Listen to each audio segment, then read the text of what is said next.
رجائي يا رجائي يا رجائي يا رجائي يا رجائي.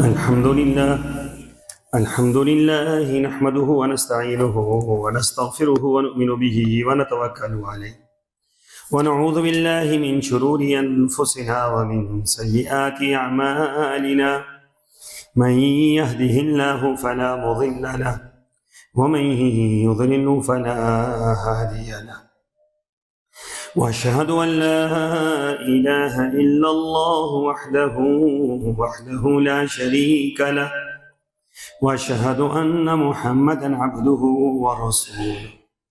أما بعد فإن أحسن الكلام كلام الله وأحسن الهدي هدي محمد صلى الله عليه وسلم وشر الأمور محدثاتها وكل محدثة بدعة وكل بدعة ضلالة وكل ضلالة في النار. قال الله تبارك وتعالى في القرآن المجيد: أعوذ بالله السميع العليم من الشيطان الرجيم. بسم الله الرحمن الرحيم. يا أيها النبي قل لأزواجك وبناتك ونساء المؤمنين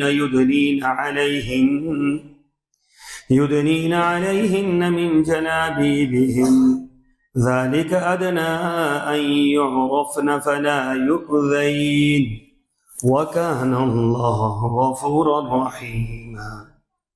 اللهم صل على محمد وعلى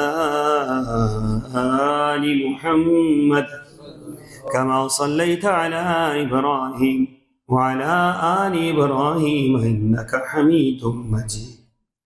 اللهم بارك على محمد وعلى آل محمد كما باركت على إبراهيم وعلى آل إبراهيم إنك حميد مجيد. سبحانك لا علم لنا إلا ما علمتنا إنك أنت العليم الحكيم. اے نبی صلی اللہ علیہ وسلم، اپنی بیویوں، اپنی بیٹیوں اور مومن عورتوں سے کہہ دیجیے کہ وہ اپنی چادروں کے پلو اپنے اوپر لٹکا لیا کریں. اس طرح زیادہ توقع ہے کہ وہ پہچان لی جائیں اور انہیں ستایا نہ جائے. اور اللہ تعالیٰ معاف کرنے والا اور رحم کرنے والا ہے. آیت نمبر 59 سورہ الاحزاب. معزز سامعین گرامی، سورہ الاحزاب کی اس آیت مبارکہ میں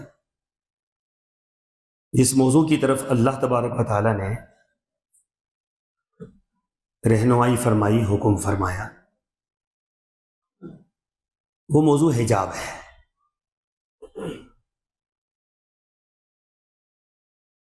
اور بالخصوص حجاب میں، پردے میں چہرے کا پردہ ہے. اس حوالے سے پہلے دو گزرشات عمومی طور پر اپنے ذہن میں رکھ لیں اور اس کے بعد ہر مسئلے کو سمجھنے کی اس کے مطابق کوشش کریں. پہلی بات تو یہ ہے، حتمی بات، آخری بات، سب سے بہترین بات اللہ اور اس کے رسول کی ہے. یہ جو ہم خطبے میں، ہر خطبے میں آپ کو ایک پورا مضمون دے کر بھیجتے ہیں کہ خیر الہدی ہدی محمد صلی اللہ علیہ وسلم، بہترین ہدایت، بہترین رہنمائی، بغیر کسی شک کے، بغیر کسی شبہ کے، وہ اللہ کی ہے یا اللہ کے رسول صلی اللہ علیہ وسلم کی ہے. تو ہمیں وہاں سے ہر چیز لینی ہے، قرآن اور سنت سے ہر چیز ہم نے لینی ہے، اور قرآن و سنت کی جو چیز ہے بالکل خالص ہے، پہلی بات۔ دوسری بات، کوئی بھی عالم دین، چاہے وہ چھوٹا ہو چاہے وہ بڑا ہو، چاہے وہ شہرت کی بلندیوں پر ہو چاہے وہ عام سا کوئی شخص ہو، عام سا عالم دین ہو، اس کی بات حرف آخر نہیں ہوتی، اس کی بات کے اندر غلطی کا امکان موجود ہوتا ہے، اس کی تشریح میں، اس کے سمجھنے میں، اس کے فہم میں، اس کے بیان میں، اس کی گفتگو میں، ہر چیز میں غلطی کا امکان موجود ہے، کیونکہ کائنات کے اندر ایک ہی ہستی ایسی آئی ہے کہ جن کی زبان، جن کا عمل، جن کا کردار، جن کی ہر چیز کو اللہ تبارک و تعالیٰ نے دین قرار دیا ہے، اس کے علاوہ اللہ نے کسی کی بات کو دین نہیں کہا۔ اس لیے اللہ کے رسول صلی اللہ علیہ وسلم اپنی زبان مبارک کو پکڑ کر یہ بات کہا کرتے تھے کہ لوگوں سنو، یہ زبان جو ہے نا، یہ تابع ہے اس ہستی کے، اس زبان سے جب بھی کوئی بات نکلے گی، حق نکلے گی، حق کے سوا کبھی کچھ نہیں نکل سکتا۔ اس زبان کی گارنٹی کس نے دی ہے؟ اللہ نے، اور یہ زبان صرف نبوت کی زبان ہے صلی اللہ علیہ وسلم۔ ما ينطق عن الهوى ان هو الا وحی یوحى۔ اور ان کے برعکس سیدنا حضرت امام ابو حنیفہ رحمہ اللہ تعالی، وہ اپنے شاگرد کو کہتے ہیں، ان کے شاگرد ابو یعقوب، یہ امام ابو یوسف کی کنیت ہے، وہ ہر بات امام صاحب کی لکھا کرتے تھے، جس طرح استاد بول رہا ہے شاگرد لکھتا ہے، یہ بہت اچھی بات ہوتی ہے، لیکن امام صاحب نے جو بات فرمائی بڑی عجیب تھی، سونے کے حروف سے لکھنے کے قابل۔ آپ نے فرمایا کہ میرے شاگرد، میری ہر بات نہ لکھا کر، میری ہر بات نہ لکھا کر۔ آج میں ایک بات کہتا ہوں، میں جا کر تحقیق کرتا ہوں اپنی بات کے اوپر کہ یہ بات جو میں نے کہی یہ درست ہے، تو بعض اوقات میری بات وہ درست نہیں ہوتی، قرآن و سنت کے موافق نہیں ہوتی، تو اگلے دن میں اپنی بات سے رجوع کر لیتا ہوں، تو لکھ لے گا اپنے پاس، تو شاید تو میری اس بات کو حرف آخر سمجھے اور میں اس بات سے رجوع کر لوں۔ اور ایسے بیسیوں مسائل ہیں کہ حضرت امام ابو حنیفہ رحمہ اللہ تعالی نے اپنی باتوں سے رجوع فرمایا ہے۔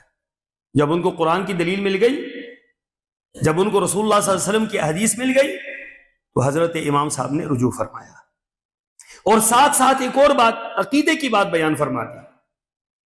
پوچھنے والے نے پوچھا، یہ استاد اور شاگرد کا تعلق تھا، سوال یہ تھا کہ استاد جی، ایک طرف آپ کی بات آ جاتی ہے، آپ کی تحقیق آ جاتی ہے کہ آپ کی تحقیق یہ ہے، اور دوسری طرف اس کے مد مقابل ہم ایک حدیث دیکھتے ہیں، بالکل اس کے برعکس ہوتی ہے وہ حدیث، یا آپ کا قول اس کے برعکس ہوتا ہے، تو آپ فرمائیے کہ اب ہم فیصلہ کیسے کریں؟ آپ کی تحقیق کے مطابق اپنی بات کو جو ہے لے جائیں، اپنے عمل کو لے جائیں، یا اس حدیث کے مطابق لے جائیں؟ تو قربان جائیں امام ابو حنیفہ رحمہ اللہ تعالی، انہوں نے کیا فرمایا؟ پہلے تو ان کا چہرہ مبارک سرخ ہو گیا، اور پھر یہ بات فرمائی جو عقیدہ ہے، جو ہر اہل سنت والجماعت کا عقیدہ ہے، ہر اہل سنت والجماعت کا منہج ہے۔ فرمایا کہ تم کیسی عجیب بات پوچھتے ہو کہ ایک طرف رسول اللہ کی بات ہے، ایک طرف میری بات، میری تحقیق ہے، میری بات رسول اللہ کی بات کے سامنے آ جائے تو میری بات کو دیوار پر دے مارنا، اور سرور کونین صلی اللہ علیہ وسلم کی بات کو سینے سے لگا لینا۔ یہ فرمان امام ابو حنیفہ رحمہ اللہ تعالی کا۔ تو دنیا کا کوئی انسان ایسا نہیں ہے انسانوں میں کہ جس کی تحقیق آخری تحقیق ہو، جس کی بات آخری بات ہو۔ یہی تو مسئلہ ہے سب سے بڑا سمجھنے کا، کہ ہر مسئلے میں ہمیں کسی ایک فرد کو نہیں لینا۔ میں آپ کا امام ہوں، میں یہاں میری ذمہ داری ہے، میں یہ سبق سناتا ہوں آپ کو، لکھ کر لاتا ہوں ہمیشہ، اللہ تعالیٰ میرے حال پر رحم کرے، یہ میں لکھ کے لاتا ہوں۔ میرے پاس کوئی علم نہیں ہے بھائی، کوئی یہ نہ سمجھے کہ میں کوئی عالم دین ہوں بڑا لمبا چوڑا، یہ میں لکھ کر لاتا ہوں اور آپ کے سامنے پڑھ کے سنا دیتا ہوں، بس یہ پڑھنے کی میری ڈیوٹی ہے آپ کے سامنے۔ اب اس میں غلطی بھی تو لگ سکتی ہے، میرے لکھنے میں غلطی ہے، میرے بولنے میں غلطی ہے، کل قیامت کے دن آپ مجھے پکڑ لیں کہ شاہ صاحب آپ نے مسئلہ بیان کیا تھا، تو میں تو اپنے مسائل سے نہیں چھوٹوں گا، آپ کے مسائل سے میں کیسے چھوٹوں گا؟ اپنا بوجھ بندے کا نہیں اترتا قیامت کے دن، آپ کا بوجھ کون اٹھا کر لے جائے؟ دنیا کا سب سے مشکل ترین کام یہ ہے کہ دوسرے کی آخرت اپنے کندھوں پر لے جائیں آپ اٹھا کر۔ لوگ تو یہ بات کہہ دیتے ہیں نا بڑی آسانی سے کہ جناب آپ ہمارے پیچھے چلیں ہم آپ کو بخشوا لیں گے۔ اللہ اکبر، یہ تو میرے نبی نے بھی یہ بات نہیں فرمائی۔ میرے نبی نے بھی فرمایا تھا حضرت صفیہ کو مخاطب کر کے، آپ تو میری پھوپھی ہیں، ایک ہی پھوپھی تھی حضرت صفیہ، تو فرمایا پھوپھی اپنا عمل تیار کر لو، کل قیامت کے دن میں تمہیں کوئی کام نہیں ہوگا۔ اور پھر حضرت فاطمہ کا کیا کہنا کہ فاطمہ بذات منی، تو میرے جگر کا ٹکڑا ہے، میری لخت جگر ہے، میری پیاری بیٹی ہے، لیکن فاطمہ میرے مال سے جو لینا چاہے لے لے، کل اللہ تعالیٰ کے ہاں میں تمہیں کوئی کام نہیں آؤں گا۔ تو وہاں حضرت ابراہیم اپنے باپ کے کام نہیں آئیں گے تو کوئی کسی کے کیسے کام آ سکتا ہے؟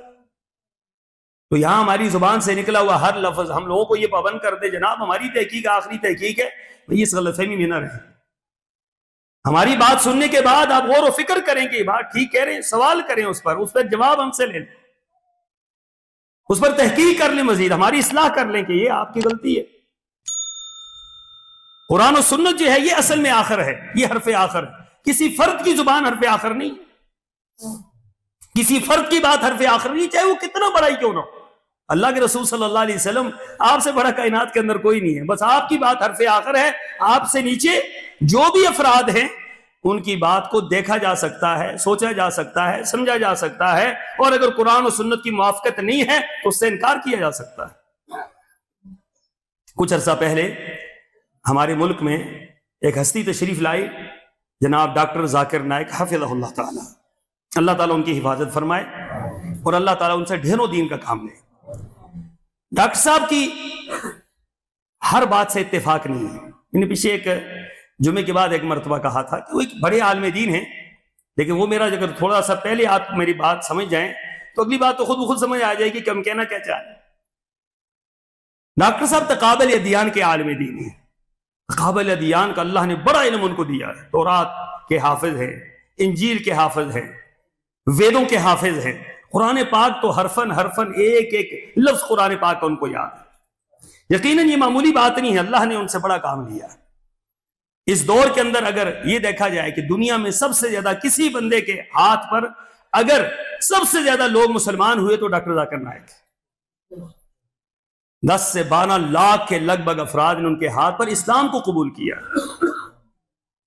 تو ایسی شخصیت، اتنی بڑی شخصیت کے بعد ہیں وہ کیا ہیں؟ انسان ہیں اور ان سے غلطی کا امکان موجود ہے۔ وہ جس کی طرف میں آپ کی توجہ مبذول کروانا چاہ رہا ہوں وہ ہے ڈاکٹر صاحب کا یہ موقف کہ جناب چہرے کا پردہ نہیں ہے، یہ ڈاکٹر صاحب کی غلطی ہے۔ یہ ڈاکٹر صاحب کا جو موقف ہے یہ شریعت اس بات کی اجازت نہیں دیتی۔ اسی کو تو کہا جاتا ہے نا کہ بڑے سے بڑا عالم دین ہے لیکن غلطی کا امکان موجود ہے۔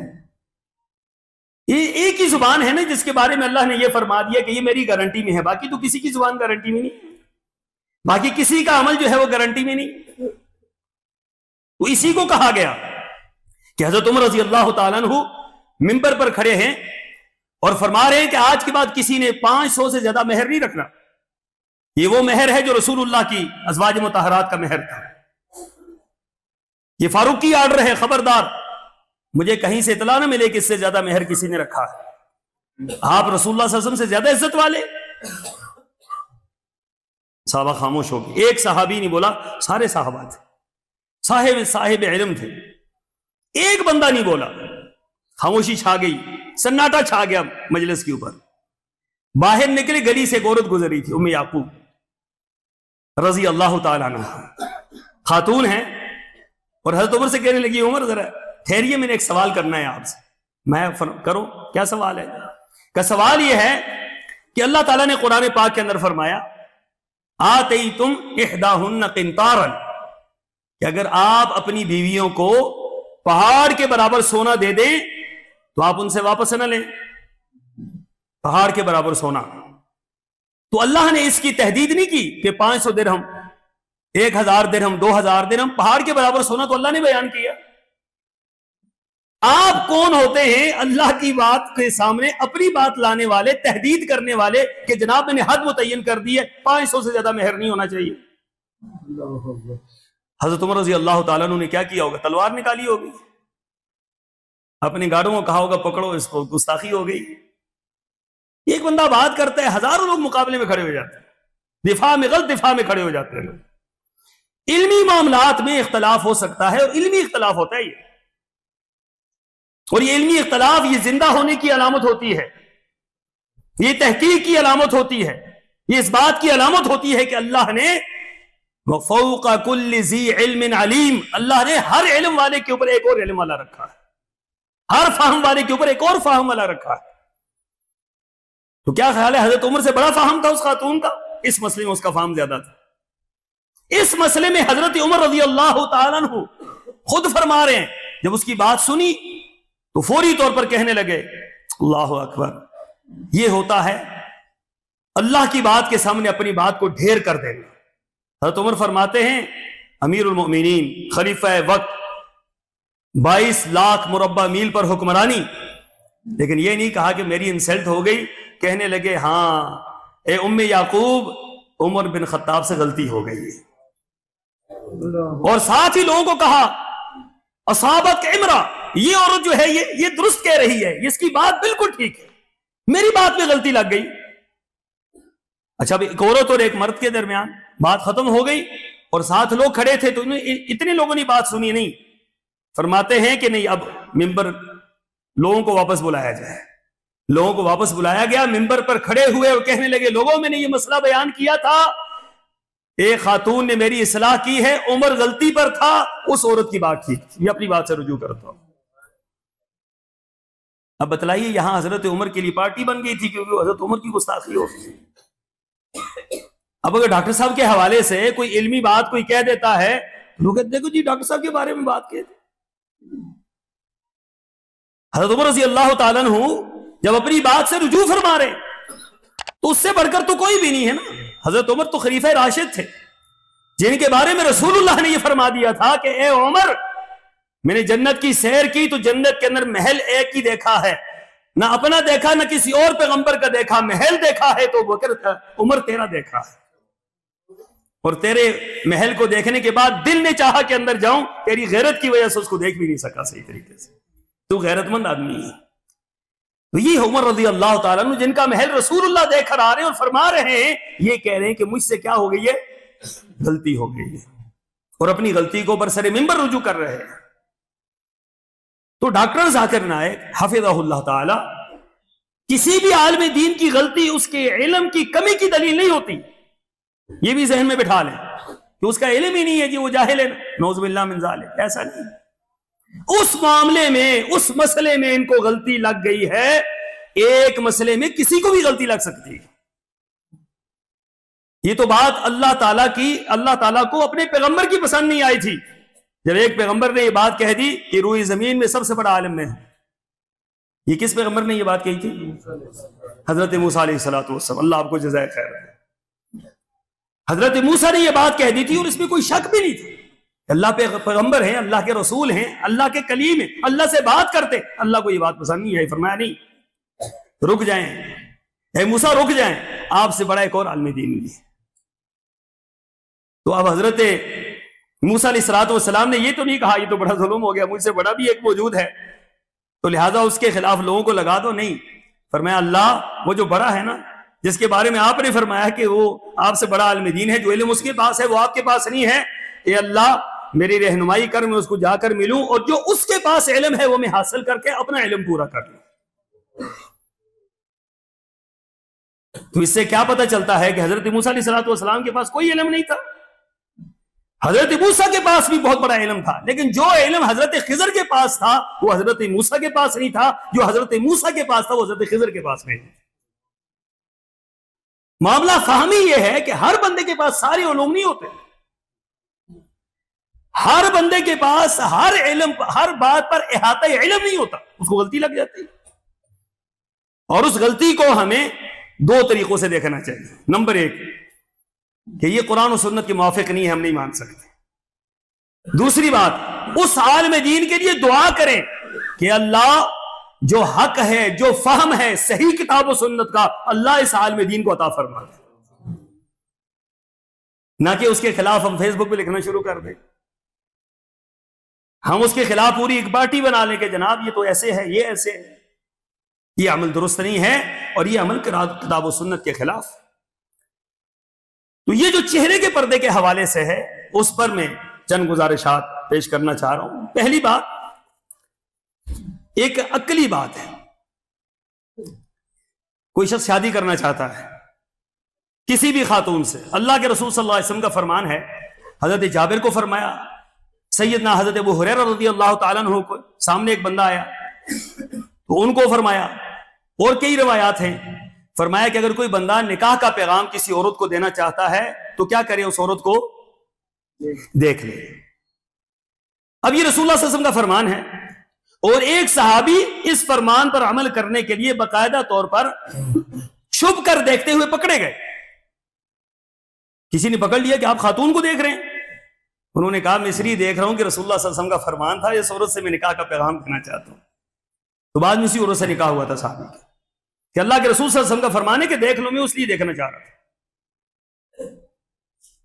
تو رسول اللہ صلی اللہ علیہ وسلم نے یہ جو فرمایا اس عورت کو دیکھ لو، اب اس حدیث کے مطابق ایک عورت لائی جائے، کوئی مرد شادی کرنا چاہتا ہے، عورت لائی جائے، اس کے ہاتھ دکھا دیے جائیں، اس کے پاؤں دکھا دیے جائیں، مجھے بتائیں مرد مطمئن ہوگا شادی کرنے کے لیے؟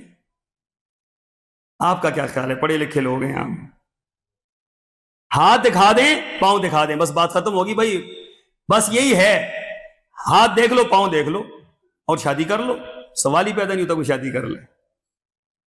کیوں کہ ہاتھ اور پاؤں سے کبھی بھی کسی کی ہیت کا پتہ نہیں چلتا، نقش و نگار کا پتہ چہرے سے پتہ چلتا ہے۔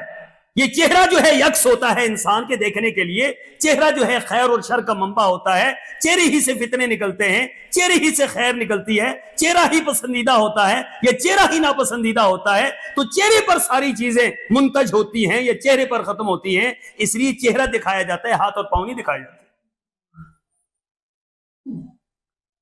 اگر چہرے کا پردہ نہ ہو تو باقی تو جسم ویسے ہی پردے میں ہوتا ہے، باقی جو جسم ہے وہ تو ہمیشہ ہی پردے میں ہوتا ہے۔ کون سی عورت ہے جو باقی جسم پردے میں نہیں رکھتی؟ پہلی بات۔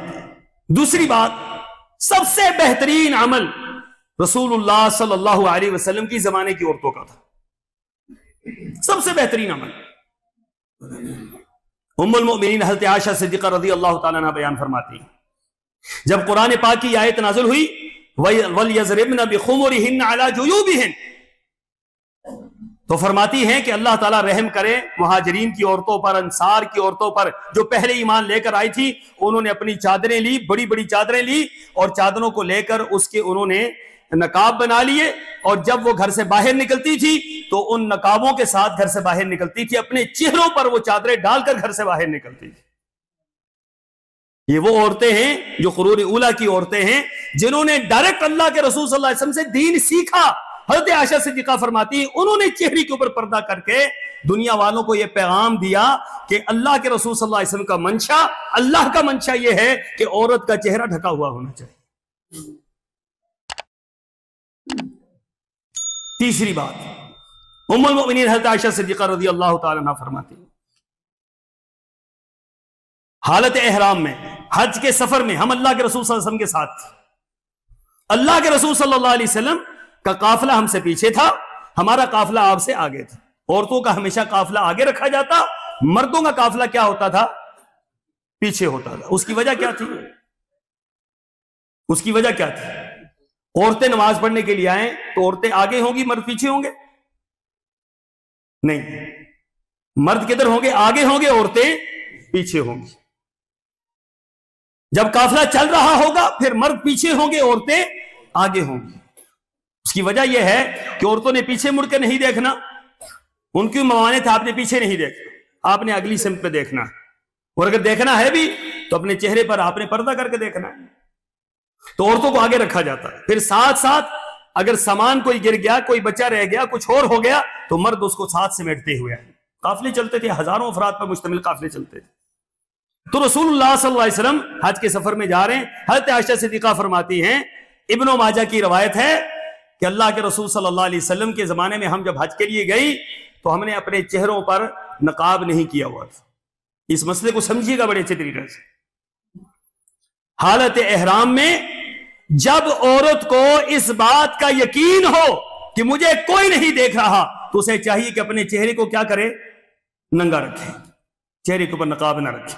جب عورت کو یہ یقین ہو کہ اسے کوئی بھی نہیں دیکھ رہا، اور جب اسے یہ یقین ہو کہ مجھے کوئی دیکھ رہا ہے تو پھر ہر حال میں اس کو کیا کرنا ہے؟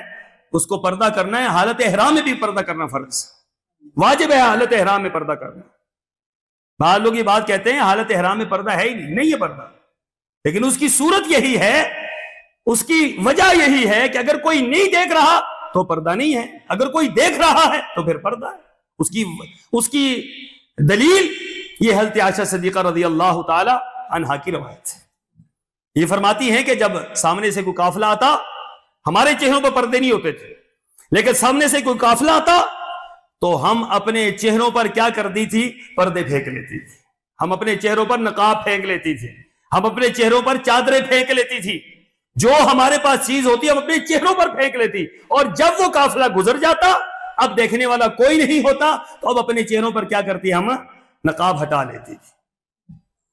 حضرت عائشہ صدیقہ رضی اللہ تعالی عنہا نے زمانے نبوت کی دلیل دے کر، رسول اللہ صلی اللہ علیہ وسلم کے حج کے سفر کی دلیل دے کر یہ بات سمجھائی کہ دو چیزیں سمجھائی۔ پہلی بات، حالت احرام میں بھی پردہ ہے جب مردوں کو دیکھنے کا خدشہ ہو، غیر محرموں کے دیکھنے کا خدشہ ہو۔ دوسری بات، چہرے کا پردہ ہے، چہرے پر حضرت عائشہ صدیقہ رضی اللہ تعالیٰ عنہ چہرے پر نقاب پھینکتی تھی، باقی جسم تو ویسے ہی پردے میں تھا۔ اور تیسری بات، اللہ کے رسول صلی اللہ علیہ وسلم آپ کے اس عمل کو دیکھتے تھے، جانتے تھے، آپ علیہ الصلوۃ والسلام نے ان کو منع نہیں کیا، ورنہ آپ منع کر دیتے کہ یہ تو چہرے کا پردہ ہے ہی نہیں۔ رسول اللہ صلی اللہ علیہ وسلم کے صحابی حضرت عبداللہ بن عباس فرماتے ہیں، جامع ترمذی کی روایت ہے، فرماتے ہیں خاتون اللہ کے رسول صلی اللہ علیہ وسلم کے پاس آئی حجۃ الوداع کے موقع پر، حج کا سفر ہے، مینا کے اندر ہم موجود ہیں، تو مینا میں یا مزدلفہ میں یا عرفات میں تو سارا ہی احرام میں ہوتا ہے، مزدلفہ میں بھی احرام میں ہوتا ہے، مینا میں ایک دن کے بعد احرام ختم ہو جاتا ہے، لیکن وہ فرماتے ہیں وہ خاتون محرم تھی، حالت احرام میں تھی، اور اس کے چہرے پر پردہ تھا، اللہ کے رسول صلی اللہ علیہ وسلم سے سوال کر رہی تھی۔ حضرت عبداللہ بن عباس فرماتے ہیں اللہ کے رسول صلی اللہ علیہ وسلم سے سوال کر رہی تھی۔ سوال کیا تھا؟ چھوٹا سا بچہ ہاتھ میں لیا ہوا ہے، اے اللہ کے رسول صلی اللہ علیہ وسلم، میں تو حج کر رہی ہوں، ساتھ اس بچے کو حج کروا رہی ہوں، تو کیا خیال ہے اس کو بھی حج کا اجر ملے گا؟ فرمایا اے خاتون، اس کو نہیں، اس کو تو ملنا ہی ملنا ہے، اللہ نے تجھے بھی اس کے پورا حج کا ثواب عطا کرنا ہے، کیونکہ تو مشقت اٹھا رہی ہے نا اس کے لیے۔ تو حضرت عباس فرماتے ہیں رضی اللہ تعالیٰ عنہ، اس خاتون کے چہرے پر کیا تھا؟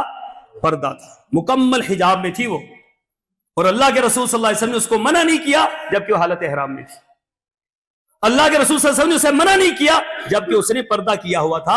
اگر یہ چہرے کا پردہ نہ ہوتا تو اللہ کے رسول صلی اللہ علیہ وسلم منع کر دیتے، تم نے چہرے کا پردہ کیوں کیا؟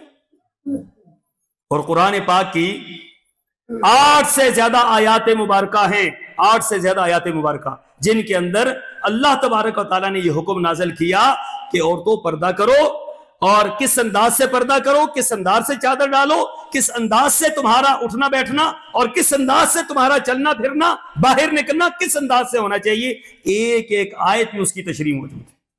اور انشاءاللہ العزیز اگلے خطبہ جمعۃ المبارک میں اسی حوالے سے، چہرے کے پردے کے حوالے سے چند مزید گزارشات میں کروں گا۔ اللہ تعالیٰ مجھے اور آپ کو سمجھنے کی، عمل پیرا ہونے کی توفیق عطا فرمائے۔ وآخر دعوانا ان الحمد للہ رب العالمین۔